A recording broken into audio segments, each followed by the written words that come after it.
विषय नाशिक जिल्ह्यातील मालेगाव येथील काही उर्दू माध्यमिक शाळांमध्ये शासनाच्या नावाने बोगस प्रस्ताव तयार करून बनावट नियुक्त्या दाखवून मोठ्या प्रमाणामध्ये शासन निधीचा अफरातफर केली गेली आहे। याच्यामध्ये मुख्यत्वे काही संस्था आहेत, अंजुमन तालीम संस्था, उर्दू प्रायमरी माध्यमिक व उच्च माध्यमिक शाळा Malegaon, students welfare education society, Khes high school Malegaon, Anjuman Mohinuddin Tulba संस्था, मालेगाव हायस्कूल व ज्युनियर कॉलेज, त्याच प्रकारे सिटीजन वेलफेअर एज्युकेशन सोसायटी,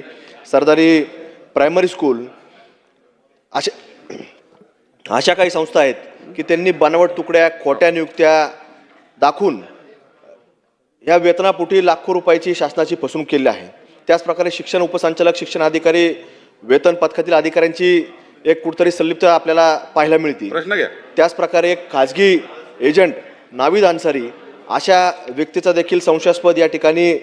काही घोटाळा असल्यामध्ये आपल्याला कुठतरी समावेश पाहायला मिळतो। संबंधित संस्थाचालक, मुख्याध्यापक, प्राचार्य, उपलिपिक यांचा सहभाग आपल्याला काही संस्थेमध्ये याच्यामध्ये प्रामुख्याने आढळून येतो आणि अंदाजे 100 कोटीपेक्षा अधिकचा निधीचा अफरातफर झालेला आपल्या याच्यामध्ये पाहायला मिळतो। म्हणून आमची प्रामुख्याने मागणी की शासनाने याच्यामध्ये या प्रकारे आयुक्त शालेय शिक्षण यांच्या अध्यक्षतेखाली SIT मार्फत याची चौकशी लावण्यात यावी व त्या प्रकारे याला कुठतरी भुसे साहेब आपल्याला याला कालमर्यादा ठरवली गेली पाहिजे व दोषी जी खाजगी व्यक्ती आहेत यांच्यावर तात्काळ आपल्याला फौजदारी कारवाई ही देखील करण्यात आली पाहिजे। त्याच प्रकारे दोषी शासकीय सेवक याला सगळ्यांना आपल्याला कुठतरी कालमर्यादा ठरवावी अशी आपल्याला मी शासनाला या निमित्तानं मागणी करतो व शासनाच्या बाबतीत कळवावं। अध्यक्ष महोदय,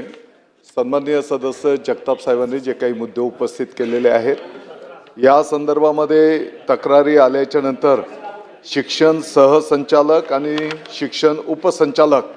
यांच्या पातळीवरनं प्राथमिक चौकशी त्या ठिकाणी सुरू झालेली आहे आणि प्राथमिक चौकशीमध्ये काही मुद्दे निश्चितपणे त्या ठिकाणी जगताप साहेबांनी जे उपस्थित केले त्याच्यामध्ये अनियमितता त्या ठिकाणी दिसून येते, ही वस्तुस्थिती आहे आणि म्हणून या संदर्भामध्ये सखोल चौकशी त्या ठिकाणी केली जाईल। याच विषयाशी संबंधित माननीय उच्च न्यायालयामध्ये पण काही बाब प्रलंबित आहे, त्या ठिकाणी पण ही भूमिका मांडली जाईल आणि राज्यव्यापी जी काही SIT स्थापन केली जाते आहे त्या SIT कडे हे प्रकरण देऊन याची सखोल चौकशी करून जे काही दोषी असतील त्याच्यावर कठोर कारवाई केली जाईल।